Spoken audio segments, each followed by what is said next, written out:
Yeah.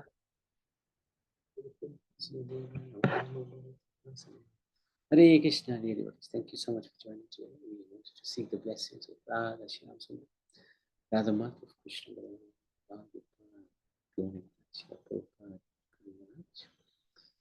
and today we wanted to look at the Gopi, Champaklata. So in the Chaitanya Charitamrita, there is a verse in Madhya Lila chapter 8, text 204 to 205. Sakhina e ilaya anvera nahi gati sakhi bhave ye tanre kare anugati Radha Krishna kunja seva sadhya se paya se sadhya paite ara nahi ka upaya. The translation is, without the help of the gopis, one cannot enter into these pastimes. He who worships the Lord in the ecstasy of the gopis, following in their footsteps, and engage in the service of Shri Radha Krishna in the bushes of Vrindavan, only then can one understand the contour love between Radha and Krishna. There is no other procedure for understanding. Chaitanya Charitamrita is a very deep scripture. It's the advanced level. And it's not possible necessarily to have this mood of the gopis without the blessings of the Guru and also the Brijvasis and of course the gopis themselves. And it's not something that one can do prematurely. One needs to become qualified slowly, trying to do more and more devotion with pure heart and without any motivation for fame, name, glory, money, etc. So it's very, very exalted position. It's not easy to attain. But we must have the ambition to try, because this is the ultimate of all devotion, as we discussed yesterday, through the conversation between Gauranga and Ramananda. So let's have a look at these 8 Paramash-Presht Shakis.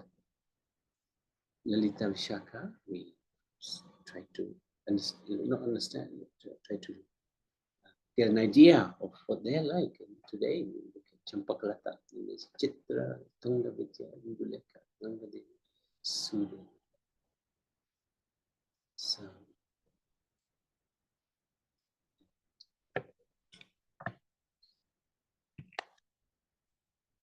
this is the Sakis in Mayapur, Vishaka, Induleka, Nangadevi, Sudha, next to Radha Madhav, and then on the other side, Lalita, Champaklata. So Champaklata is next to Radha, exalted position. She has a yellow-white complexion, just like the color of a fully blown champaka flower. Champaka flower, very beautiful color, amazing color. So this is her complexion, yellowish. Her garments are described as chataka, or brown like a sparrow's feather. Champakalata's birthplace is Kerala, and her kunj grove is located south of Sri Radhakund. It is the color of molten gold and is named Kamalata, the vine. She is one day younger than Sri Radha. Her appearance is celebrated a day after Janma Radha's. Her age is turning 14 to 13. So Radharani is 14 to, was it 14 or 14 to 15? 14 to 14. Good to memorize that. Her garments shine like kasha birds. Her father is named Arama. Her mother is Batika. and her husband, Chandraksha Gopa. She is very expert in conveying messages and concealing the purport of her activities. She is an eloquent speaker who knows various ways to discredit her enemies, glorify her own. So it's interesting how in the spiritual world there's talk of enemies. You thought in the spiritual world it's all peaceful and happy, and all friends. But to increase the leela between the divine couple, there is another Gopi called Chandravali, who is the other party. And sometimes Krishna meets Chandravali, and that sets off a whole series of events which are triggered. The enormity, the competition between Chandravali and Radharani. It's divine, of course, because Chandravali is no different from Radharani. It's just another expansion. This is just to increase the enjoyment of the divine couple, Radha and Krishna, of these pastimes take place. Using only the skill of her hands, she can artistically fashion things from clay. Her service is making and offering jeweled necklaces and fanning with the yak tail fan. Chamak. The 8 Sakhis in her Yukta are named as Karangashi, Suchariti Rita, Mandali, Manikundala, Chandrika, Chandralatika, Kandu Takshi, Sumandira. Her favorite instrument is the sarangi. She specially serves the divine couple by waving the chamra, the tail, that whisk, and offering jeweled necklaces. Champaklata's mood is Vashaka Saja, which is the mood of a heroine who decorates herself and waits for her beloved to arrive. Has a moderately contrary nature. This mood, however, is not manifested in relation to herself, but rather as an explanatory example of her character. Her nature and qualities can be compared to and greatly resemble that of Vishakha Devi. So, she's next to Vishakha. She's next to Vishakha. Should be other way. No, it's the other way. Sarva Gunams.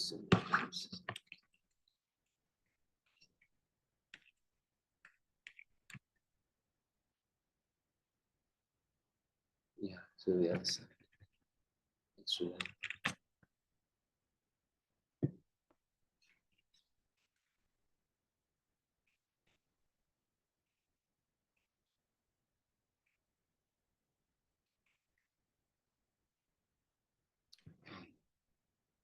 Sarvam Gunam Tulayitam Dadati Vishakam. Her attributes are like those of Vishaka. So Vishaka was quite a fiery character who can argue with Krishna, argue with Radha as well. She's the guru of Radha in loving dealings with Krishna. She can argue with Krishna and defeat him by her arguments. And she's the one who also reconciles them together. So Vishaka is so the model, role model for Champaklata. Her maidservant is Gunamja. Just like her father, Champaklata Devi is learned in many different arts such as gambling with dice, collecting fruit, forest flowers and roots, and using her own hands to create pottery out of clay. She's nicknamed Mistahasta, which means sweet hands, because of her dexterity in making a wide variety of sweetmeats. Mithai. She is well versed in the literature which describes the 6 flavors of gourmet cooking, and the kitchen in her kunj is very famous. Being an expertly skilled diplomat in the art of logical persuasion, Champaklata can easily defeat any rival Gopi who dared to come in Srimati Radhika's Gopis of rival groups will never walk near Champaklata Devi. She is also a skilled messenger and carry out her activities in absolute secrecy, going unnoticed by me. Sri Champaklata Devi appears as Raghu Goswami. Originally coming from South Bharat, Raghu Goswami lived next to the sacred Govardhan mountain, constantly absorbed in singing the glories of Shri Shri Radha and Krishna and Sri Chaitanya. He wrote the book called Bhakti Ratnaka. On the request of Sri Jiva Goswami, Sri Raghu Goswami took Srinivasacharya, Narottam Das and Shyamana Pandit on pilgrimage around Brajman. So this comes from books by Rupa Goswami, Shri Radha Krishna Ganadesh Deepika, and Srila Kavi Kanapur, whose book Shri Gaura Ganadesh Deepika. That's a bit of an idea. Champaklata. And Jayanti's got a bit of a leader. So basically this Leela, all these Leelas are between all these different Gopis and Radha and Krishna. And how they get Radha and Krishna to meet actually, even though they said they would do the opposite. And most of these stories are from the book like so one day Champaklata went to the Yamuna to get water for Surya Puja, and she saw Krishna and Madhumanga playing in the water. So she hid behind some bushes to see how they were doing. And so she heard Krishna and Madhumanga laughing away and then playing with the ball. Madhumanga told Krishna that whoever doesn't catch the ball will have to become a horse for the other one. Krishna agreed to that. And while they're playing, Madhumanga threw the ball. Krishna didn't catch the ball. So Madhumanga told Krishna that Krishna needs to become Madhumanga's horse. So Krishna does that. And at this time, all the demigods are watching from above, watching these two playing, and they were wondering, wow, the Supreme Lord is carrying Madhumanga. He's become a horse. How wonderful that is. So while playing like this, they slowly move away from the Yamuna. The Champaklata was laughing at this spectacle. And then when Madhumanga and Krishna had gone away, she went down to the Yamuna to collect water. And she thought, I'm going to tell Radharani about what I saw today. When she tried to lift the water pot, she couldn't lift it as it was too heavy. So she called out to Krishna to come and help her. She kept saying, Shyama, Shyama, Madhusudan. So Krishna heard someone was calling him, and he told Madhumanga that he needed to go. Madhumanga said, no, it's not, they're not calling you, it's someone else. There's some calling kept on going on and on. So Krishna and Madhumanga went holding the hands back to the Yamuna. Champaklata asked Krishna to help put the pot back onto her head. Krishna says to Champaklata that he's not a servant. Why should he do that?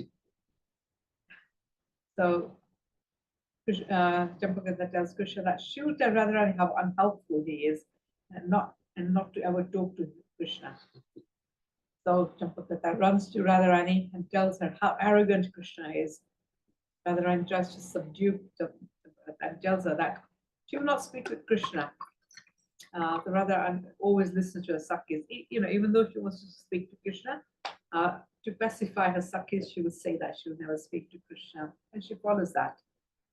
So Champaklata becomes very happy with this statement. Then Champaklata comes down from the palace of Barsana, and she sees a new shop selling bangles, and a nice old lady selling bangles there. This is a new shop, she's never been there. So she goes to the shop to look at the bangles, and the seller tells Champaklata that she has some special bangles. Does she know anyone who can buy those bangles? They're very expensive, and she needs to sell them really to make some money. Champaklata tells the seller that she can take her to the princess of Barsana, who was the only one who was really is qualified to buy such bangles. So Champaklata takes the seller to Radharani. Radharani, all the gopis check out all the bangles. Radharani asks the seller to show her the bangles on the seller's end. So the seller takes Radharani's hand and tries to put them on, takes the bangles and tries to put them on Radharani's hand. And as soon as the seller touches Radharani's hand, starts trembling and falls down. So Champaklata bends down to revive the seller and sees a flute in the seller's bag. Champaklata tells everyone that the seller is none other than Krishna. And they remove the seller's dress. And then when Krishna wakes up, everyone starts laughing. The Champaklata laughs even more because she told Krishna that Radharani will not meet Krishna, and she herself had brought Krishna to Radharani. So in this way, the gopis would show that they were angry with Krishna, but they never did get angry with Krishna. And the intention of all the gopis was to get Radha and Krishna together, no matter what happened.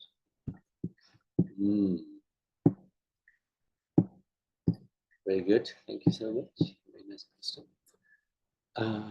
Any comments? Any questions? Any add? Thank you, Mataji, for these beautiful pastimes. I didn't know about all these. I know. I was listening to a lecture which I had all these pastimes, so I thought it'd be nice. Oh, yeah, very nice. Thank you. Thank you. Thank you. Okay, so let's jump to the key. Radha Krishna.